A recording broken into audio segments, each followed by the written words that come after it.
ఎంతమంది భర్తలు మీ భార్య తల మీద చేయించి ప్రార్థన చేస్తున్నారు? దేవుడు మిమ్మల్ని శిరస్సుగా ఉంచాడు, దేవుడు మిమ్మల్ని నాయకునిగా ఉంచాడు, దేవుడు మిమ్మల్ని ఒక అధికారిగా ఉంచాడు, కుటుంబంలో యజమానిగా ఉంచాడు. యజమానిగా ఉంచాడంటే చేయెత్తి బెదిరించడానికి కాదు, యజమానిగా ఉంచాడు అంటే అధికారాన్ని చలాయించడానికి కాదు. యజమానత్వాన్ని, బాధ్యతను, ఆ బాధ్యత ప్రేమలో కూడా మనం చూపించే వారిగా ఉండాలి. మీరు ఇంట్లోంచి బయటకు వెళ్తున్నప్పుడు మీ భార్య మీద చేయించి మీరు ప్రార్థించాలి, ప్రభు నేను తిరిగి వచ్చేంత వరకు నీవే కాపాడయ్యా. తన ఆలోచనలను నువ్వు స్థిరపరిచయ్యా. తన ఒకవేళ ఎమోషనల్ గా లోన్లీగా ఫీల్ అవుతుందేమో, తనకు నువ్వు సహాయకుడిగా ఉండి తనతో మాట్లాడు.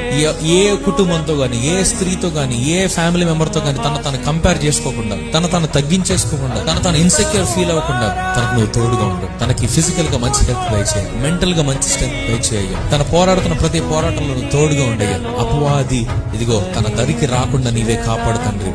ఆత్మీయంగా ఎక్కడ వెనకబడకుండా. కొన్ని కుటుంబాల్లో భర్తలు స్పిరిచువల్ గా స్ట్రాంగ్ గా ఉంటే భార్యలు వీక్ గా ఉంటారు, లేదా భార్య వీక్ గా ఉంటే భర్త వీక్ గా ఉంటారు, భార్య స్ట్రాంగ్ ఉంటే భర్త వీక్ గా ఉంటారు. ఈ రోజు నా కుటుంబంగా అందరూ బలపడాలంటే you have to fight and you have to pray at the same time. మోషే అలాగే యెహోషువ లాగా పోరాడుతూ ఉండాలి, ప్రార్థన చేస్తూ ఉండాలి.